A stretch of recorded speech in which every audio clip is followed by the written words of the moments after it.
Listen, I did film and television studies at university for 3 years. I spent hours reading countless books and articles on subjects spanning from film all the way to television. Not a single one mentioned Hugh Grant once. I achieved the hardest qualification across any university or college ever, a 2-1 in history. Let me tell you, the only thing that I learned was that we, as a society, have a history of denying and neglecting Hugh Grant's artistic and cultural relevance, not just in this country, but in the entire world. I met Oscar at a Hugh Grant-themed event I put on at the Students' Union. It felt as though Diggory and I were the only ones there, and we agreed that there was a Hugh Grant-shaped hole in academia. We decided to put it right ourselves. We want to show people that he's an icon in acting. We want to show people he's more than just a bumbling posh guy. I'm Diggory Waite. And I'm Oscar Beardmore Gray. And this is... Taking Hugh for Granted. Hello and welcome to Taking Hugh for Granted, the podcast in which two Hugh Grant enthusiasts watch every single film starring Hugh Grant in the attempt to answer the simple question: is this film taking Hugh for granted? Is this film good on its own, or does it rely on the bumbling Brit for its acclaim? I'm Diggory Waite, and I'm joined as always by my colleague and fellow Hugh Grant obsessive Oscar Beardmore Gray. Oscar, how the bloody hell are you doing today, mate?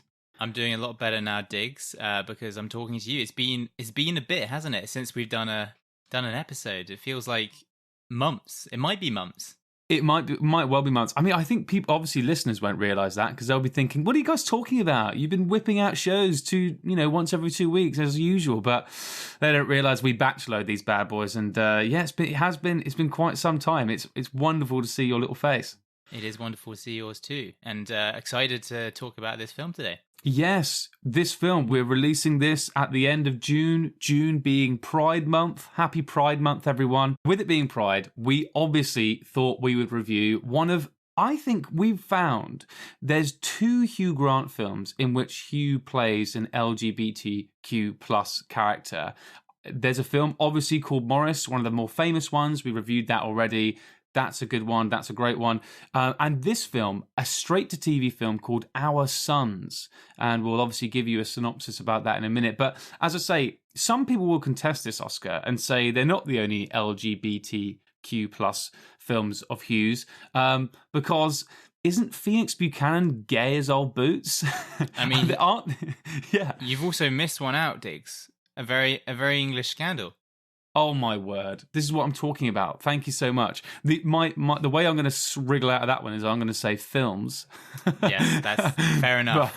but that is me floundering. And also, this is a TV movie, so there's very much like a Venn diagram there. So I can't really escape that well. But you're absolutely right. Phoenix Buchanan definitely seems like he could well be a gay character.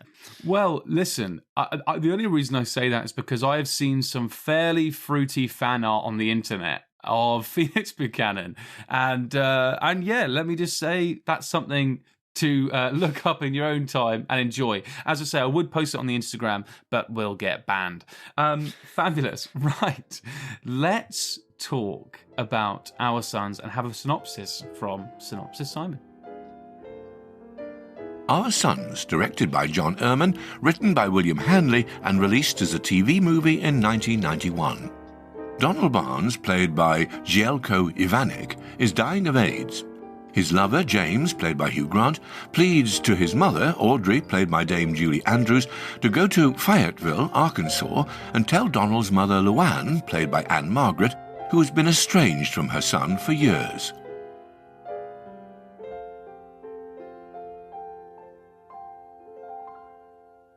Right, Oscar. Our Sons, 1991. This is the kind of stuff we love. We're dipping our hands into Hugh Grant's older filmography, which is something I know you love as much as I do. It's like plunging your hands into the back of someone's car at an old car boot sale, as we have in the UK. I think in America and North America, they're yard sales. You know, you're looking in this bin, in this bargain bucket, and you find an absolute gem in there. You know, you push Notting Hill to one side, you push the Very English Scandal out of the way, and then you find, oh, what's this? Our Sons, 1991, straight to TV. What's this? And you stick it in your VHS player, and boy, oh boy, what a ride. Any initial thoughts on on the film? Well, I think we've got to start with Hugh Grant's accent. Yes. There's only one starting place here, Diggs. Yeah. Viewers who haven't seen this film, Hugh puts on an American accent, which I believe is the first film we've watched where he does so. Am I correct there? I mean, we're both making huge assumptions about Hugh Grant's career this morning. But yes. Well, I think we definitely saw him put one on for a bit in Cloud Atlas, I believe, or maybe a couple of times in that film, but obviously not the whole way through. And he was due to in Mickey Blue Eyes, and I think they maybe even did a read through where he put on an American accent, and they thought, God, this is awful, and they redid it. But what annoys me about this is he has an American accent, but Oscar, where's his mum from in the film? Yeah, his mum's very, very English. Yeah. It's Julie Andrews. Yeah. You can't get more English than that. Maybe Hugh Grant. Yeah, exactly. I was literally just about to say that. The only person who'd be more British than Julie Andrews is Hugh Grant. It's just like, it doesn't make any sense. So they have the perfect out to be like, right, he's an English actor that we've got in. He can have an English accent. It's fine because he's got an English mum. But they were like, no, we're going to make him put on an American accent. What did you... So, of the accent, was it good? Was it bad? What did you think? I actually thought it was pretty good. Mm-hmm. I'm really interested to know what you thought. But there were definitely moments where it slipped a little bit, particularly when it was like... When he said like one word. So, for example, when he said like, sorry...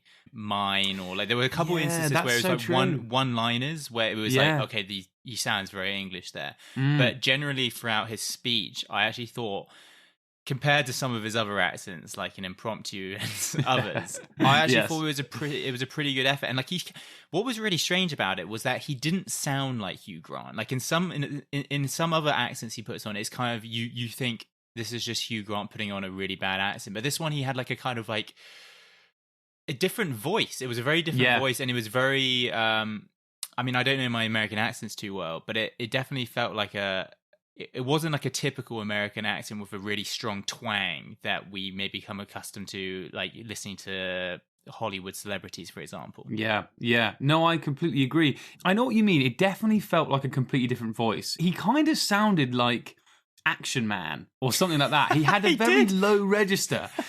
Like he would speak like this. Hello, not quite Superman, but like like Action Man. It kind of I did. It's hard to explain, but like a low register. He was sort of. I was trying to do it myself, and I feel like he's speaking from the top of his chest. And he would say, what was he? He'd say, "I'll be in touch," and things like that. But like it was really odd because it felt like I have to be honest with you, and I don't think the accent was great because I felt what happened was he was so focused on the accent and like changing his voice completely that like acting sort of went out the window a bit, and it was sort of like whilst he's doing this Action Man voice, the acting sort of is like nowhere to be seen. Like all of his scenes, it feels like his eyes don't really move; they're sort of fixed. His voice doesn't really change intonation from this. I think I have this right. You want me to go to... Where do you say she lives? She lives near Little Rock. You'd probably have to stay overnight, but she'd be there and back in less than 24 hours max. With or without her? Well, even if it's without her, it wouldn't have been a wasted trip, Mother. Do you understand what I mean? Okay, well, you don't have to decide now. Just sleep on it. Would you at least do that? If she'd listen to anyone, she might listen to you, the mother of a homosexual son. Do you understand what I mean? Will you please stop asking me if I understand? Yes, I understand. I mean, I got a question though. So if you came into this film and had never seen Hugh Grant in anything ever before, imagine it's 1991. Would you think this was an English guy playing an American? I don't think so. You're absolutely right to bring that up because obviously I can't view Hugh Grant with virgin eyes anymore, and let me tell you, I wish I could. I wish for that moment every day. It's like when a musician, they always say to themselves, I wish I could hear my music as if it was someone hearing it for the first time, because they're stuck in there, recording, producing. That's like us with Hugh Grant. We spend all day every day watching him, listening to him, all that sort of stuff. I wish I could view him again for the first time like a virgin. But I wonder, I think you're probably right. I probably would have. I would have been like, wow, that man has a low voice. That's probably all I would have thought. And I would have maybe not enjoyed his acting that much. But I don't think I would have questioned the accent, which actually says, you kind of say hats off to him. Yeah, I would say that out of the accents he's done in his career, this one is passable and is better than average. You don't sit there watching that film and going, oh my God, his accent is atrocious. Yes. Well, yeah, unless you're me for the first 10 or 20 minutes. I was sort of gripping my chair like, I can't concentrate. What is going on? Seems to me like something's getting very complicated all of a sudden. We're not getting, it always was. What do you mean? Since Donald and I have been together. Well, that made things a little bit awkward. What could you do but distance yourself from so perversely domestic an arrangement? How did I do that? I really don't understand this, James. Well, by almost never asking when we spoke, how is Donald? By on more occasions than I can recall inviting me out to dinner. Me, not Donald. Well, we need spiked boots, Mother, you and I, to get over what's been swept under the rug since I was 18 years old. Mountains, Mother. So Hugh Grant, funnily enough, plays a character whose last name is Grant. He's James Grant, and his boyfriend, his partner, Donald, which unfortunately, people, that name is kind of ruined. But anyway, we'll move on. Donald, whose birthday is still June, was just the other day. Happy birthday, Mr. Trump. Anyway, Donald. How old is he now? 105? Give or take a few years. No, I think he's like 73 or something. Yeah, unfortunately, ladies and gentlemen, me and Donald Trump share the same birthday, the 14th of June. Fantastic. I didn't know that. Yeah. How great is that? That is good. It's not bad. It's not bad. I have a theory, right? Just as a side note, I have a theory that no one is born on anyone like really famous day. Does that make sense? Do you have any celebrities that you were born on the same day as? Yeah, Zac Efron is about as famous as it gets. That is big. That's well, a big no, one. it's not bigger than DT though. Yeah, but it's definitely better than DT. I have to say, when I was a kid, I was like, is that it? Zac Efron? Is he the only guy? Do you know what? To be fair, that's kind of what I'm saying. Like, it's weird. There's obviously like a limited number of celebrities, but I just feel like everyone I speak to, whenever I'm like, who's a celebrity you're born on the same day as, they always tell me one. I'm like, that sucks. You know, that's nothing. Like one of my mates, he was like, oh, Michael Cera. And I'm like, Michael Cera, cool. But I'm like, is there no one bigger? Do you know what I mean? Like that really is, he's probably a B-list celebrity. Yeah, he's a B-lister now. But I think you get away with Zac Efron personally. But no, I'm a big fan of the Zeph. Anyway, wow, where have we got to? You were talking about Donald and his predicament. Yes. Donald has AIDS, and this actually, maybe this is a good time to compare it to Morris. So Donald has AIDS. He's boyfriend with James Grant, Hugh Grant, and Donald and his mum don't really speak because his mum doesn't approve of his, what she would call, lifestyle. And Hugh Grant and his mum, Julie Andrews, hatched this sort of plan to get her to the hospital bed and get them talking again. Which is basically the premise of the entire film. Yeah, let's be honest. And maybe that's a good point to sort of compare it to Morris, just because, look, Morris also is quite a sad film. You know, it's not good news. LGBTQ plus films that were coming out, even probably up until 1991, but definitely in the time of Morris, like, they don't end well. You know, it's still stories of like woe and sadness and stuff like that. And yet this film compared to Morris is a lot bleaker, because Morris, at least we have some real sexy stuff, really romantic stuff between Hugh Grant and James Wilby and Scudder. And there is a relatively happy ending in that film. Yeah. It almost a Nolan-esque ending where it's sort of like, oh shit, you know, the future could be bright here. You know, we don't quite see it, but it could be quite sweet. This one's just sad. This one's just straight up sad.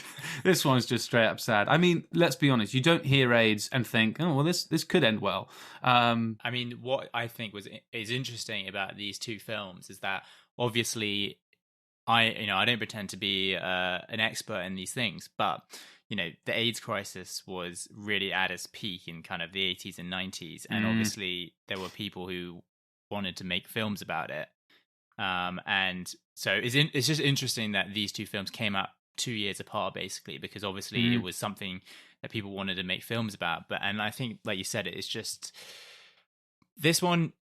It was hard. Like, I never want to criticize a film that has like is trying to do good in the world. It's trying to do. It's like it's got a good message, and I think it genuinely is trying to like raise awareness and tell an important story, but it just falls flat in its delivery. Well, you're listening to Hugh Grant taking Hugh for granted on the radio. Hugh Grant taking Hugh for granted. Oh, the podcast show.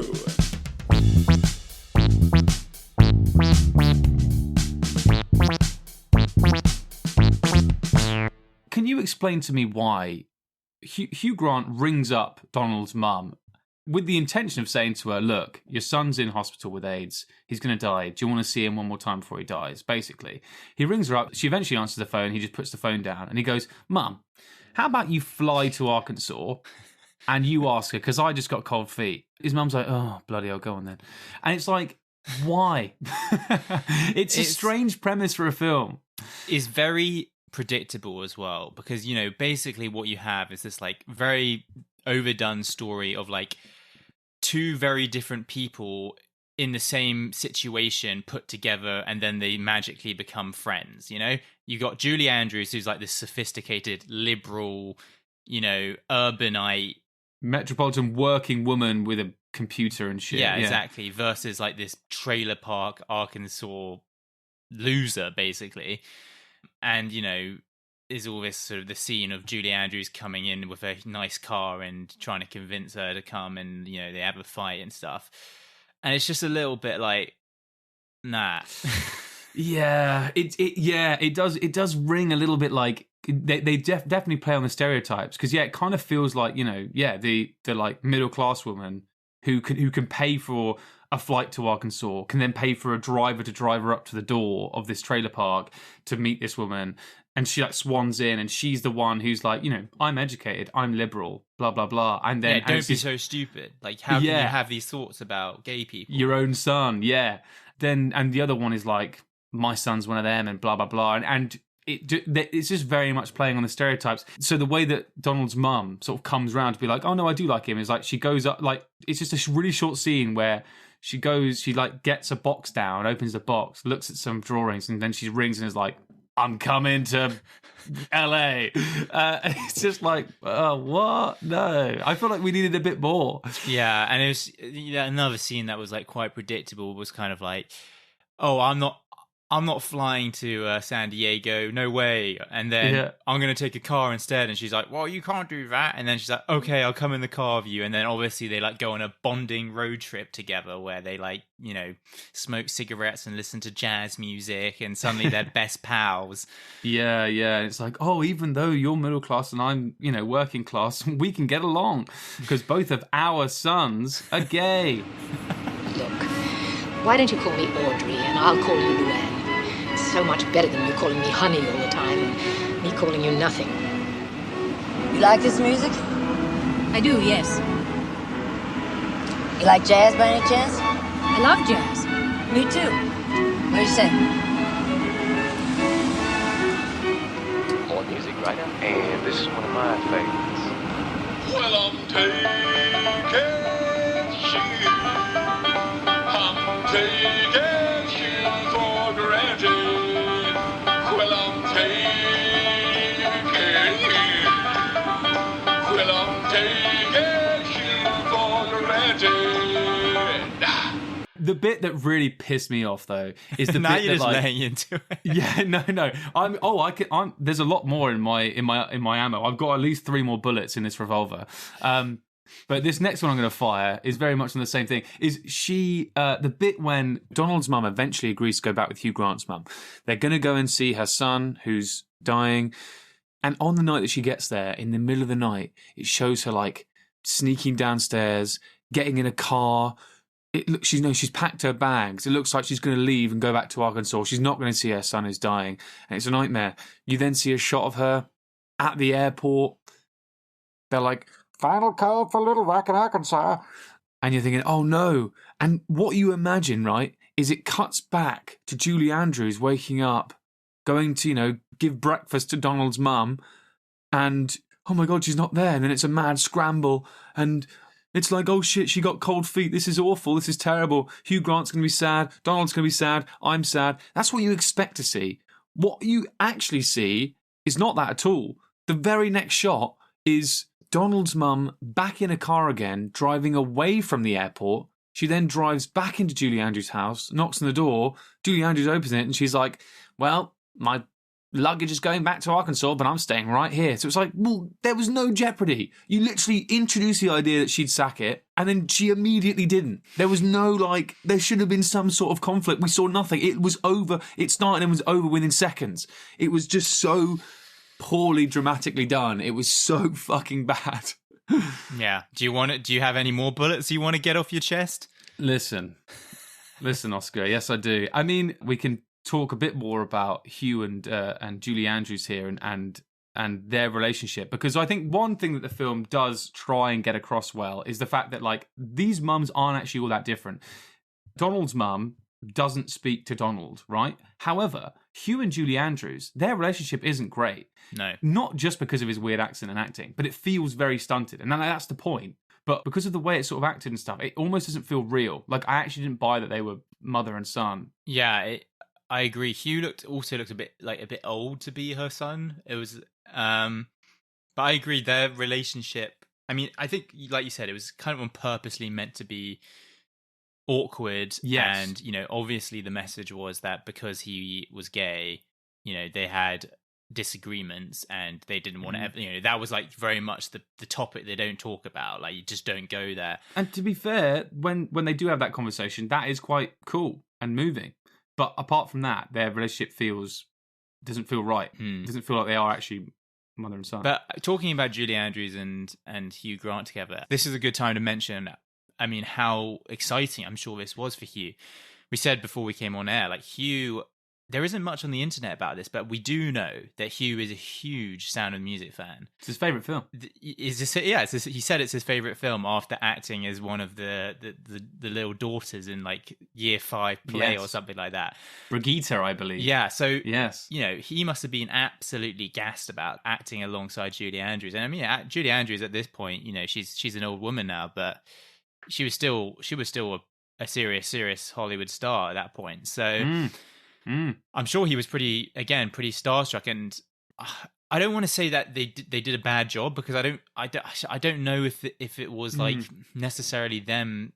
I'm not sure they were set up for success, if that makes sense. Absolutely. As I say, I mean, one thing I will say about this again is the writing felt really bad. I don't know if you found this as well. There's so many points in this. There's obviously a lot of fraught, you know, tense conversations. And what's a bloody classic in this is when, you might have found this as well, is suddenly people would go from, you know, having a tense conversation and talking, and then suddenly one of them would snap and grab one of them, and then they would immediately go back to sorry anyway, and then they just keep talking, and that sort. But it never felt natural at all. It never felt like the flow of these tense conversations and moments quite fitted, and it just felt really, really odd. And I think one thing I would say is that, like, generally the scenes were very boring. Like, yeah, maybe we just become too accustomed to fireworks and bombs going off and all this stuff these days. But, you know, really, if you're setting a film in a hospital, you better have a bloody good hospital to set that scene in. And to be honest, like, it was this really ill-looking bloke in a bed, and, you know, people coming in and out, and then Julie Andrews and Hugh walking around drinking coffee. Yeah. And then this nutcase mum in Arkansas in a trailer park just, like, you know, smoking.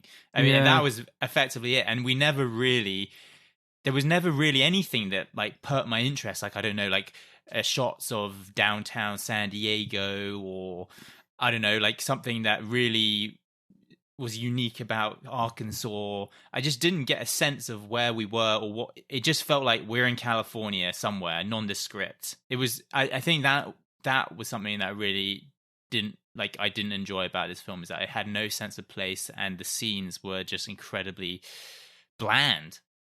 Yeah, that's so true. Visually very uninspiring. And as I say, like, even though there's fertile ground here for some great engaging scripts. These are some serious themes we're dealing with here. Like, there's a lot of stuff that could go on, at least orally, for our ears to enjoy. Like, you know, these great conversations and stuff, and yeah, tense moments. And yet there was none of that. And it can be done, because, like, Marriage Story, you know, that is just a mum and a dad, and they're just bloody fighting.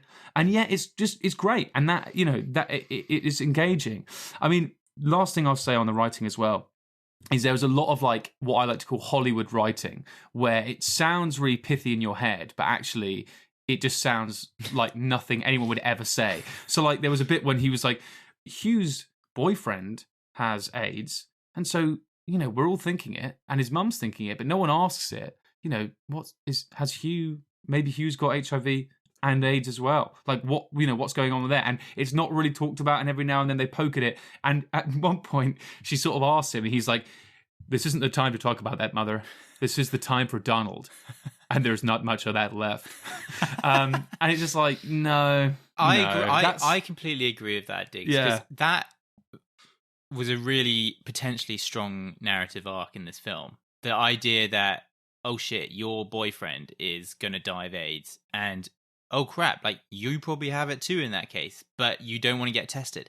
But in the end, I was just like, oh my God, they're not asking about this again, are they? Jesus, this is like the 15th time they've asked about it. And he's just like, no, I'm not going to, I'm sorry. And it's just, it's the same conversation. Yeah, that's the problem. It never goes anywhere. Yeah. I felt like, the idea of Donald kind of dying, the mum coming to the hospital, and the testing, it could have been one huge kind of finale that, yeah, and in the end, I was just like, oh fuck, Donald died. Like it was like I didn't even realize he was dead. Like he was just in a bloody coffin, being driven around in an airport, and I was like, what is this? That was really weird. I'm sorry, that was one of the worst like ending shots ever. Like the reveal of he's dead is that he's being driven around in. There's a load of luggage being driven around at the airport, and he's in one of the carriages of luggage. Yeah, when you're in the plane and you watch all your baggage coming into the plane, they're in those like cart things. Yeah. I mean, I hope if I'm flown back somewhere for my death, I'm not putting one of those. Like I hope for something a little better than that. And that's how we as an audience find out that he dies. And what's great is, sorry, maybe it's not great, but what it is funny is the fact that it's not even driving towards a plane. We just see it drive to a dead-end cul-de-sac, do a little turn around, and then drive off again. So it's not even going anywhere. It looks like the guy's just taking it for a spin. Like there was no need for him to drive around this little circle. It's just mad and pointless. I mean, what I might say is that, like, we've shouted on the film a bit. Maybe we need to really we thankfully weren't in that particular crisis, and therefore maybe when we look back at this, we can't talk about it in we haven't lived the experience. Well, we certainly haven't lived the experience. We haven't even lived in the era that it happened. Yes. So perhaps this would have been a lot more poignant. I mean, one thing I would say is that on IMDb there's some reviews, and like people love this shit. Like there's a lot of people like, it's either 10 out of 10 or it's 2 out of 10. Yeah. So I guess we've fallen into the 2 out of 10 camp, sadly. Well, hold your horses there, Oscar. Perhaps it's time to ask that all-important question. Let's ask it. Taking he for granted. Taking he for granted. Taking he for granted. What did you think, lads? Were they taking he for granted? Oscar, Beardmore Grey, as you live and breathe. Our son's 1991 straight-to-TV film. Are we taking Hugh for granted? Diggs, we're taking Hugh for granted of this one. Mm-hmm. It's just not a good film. That's all there's nothing really more to say. It's not a very good film. I was really happy to see Hugh get the chance to act with Julie Andrews. That was a big plus point, and I would love nothing more than watching The Sound of Music with Hugh Grant. That would just be a dream. Mary Poppins, Princess Diaries, that's like what those are the 3 films that I associate with Julie Andrews, and I love all 3 of them. They're right up there. So it was fantastic to see these 2 giants act together. But apart from that, and I did think that the woman who plays Luanne Barnes, Donald's mother, Ann-Margret, I think she's called. Yeah. She was a good actress. I think she just did a good job. But overall, as we've said, the script was poor, the cinematography was awful, and there were so many chances to make this a more meaningful, like have more of an impact. I think if we compare it to Morris, I think that Morris is a far better film, and it is really good to see that Hugh throughout his career has been willing to play gay characters. We see it back then in Morris, and now of Our Sons, and now more recently of A Very English Scandal. So I think that says something about Hugh Grant, but the film itself not for me. Yeah, that's a really interesting point actually about Hugh Grant, because obviously some people will be like, oh, why wouldn't he? You have to understand.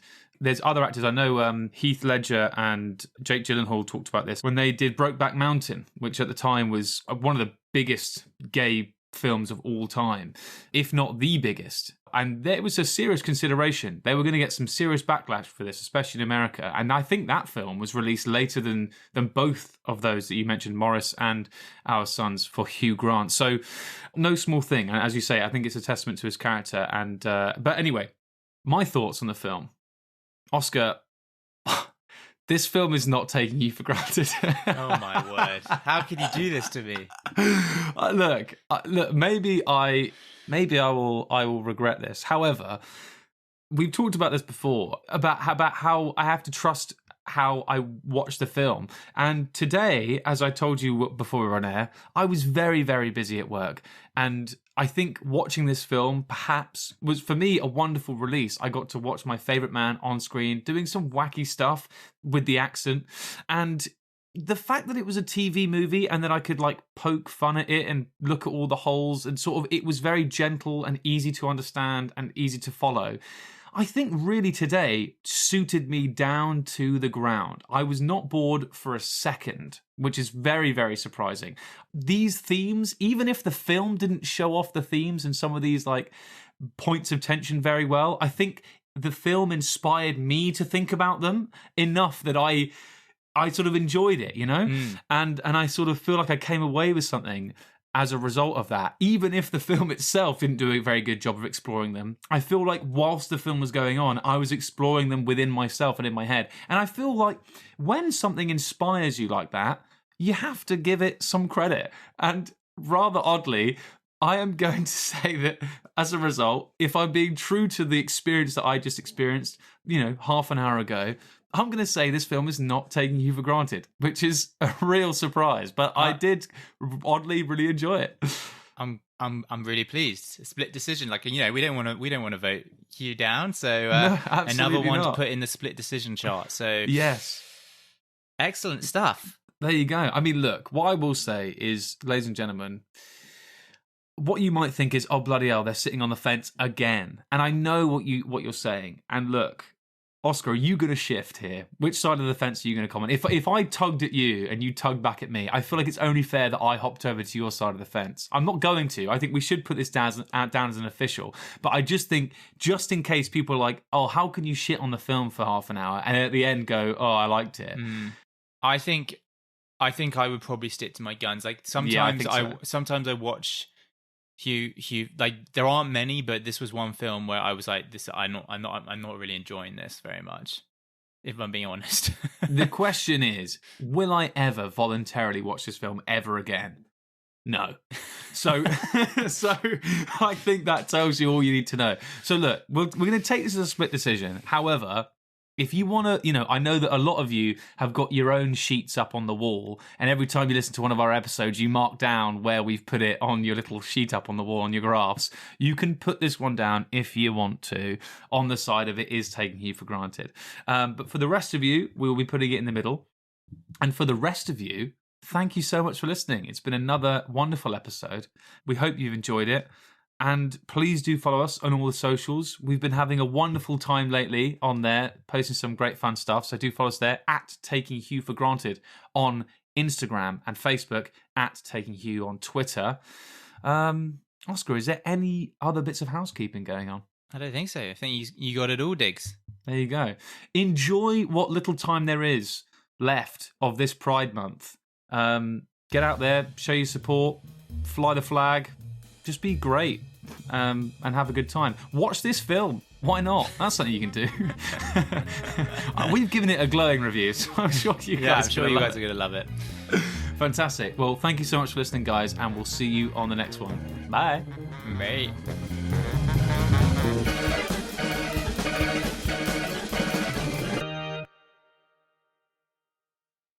Taking Hugh for Granted is produced, edited and presented by Diggory Waite and Oscar Beardmore Gray. The producers of Taking Hugh for Granted would like to state that this podcast is in no way associated with the actor Hugh John Mungo Grant, nor does it endorse his views or represent him in any way.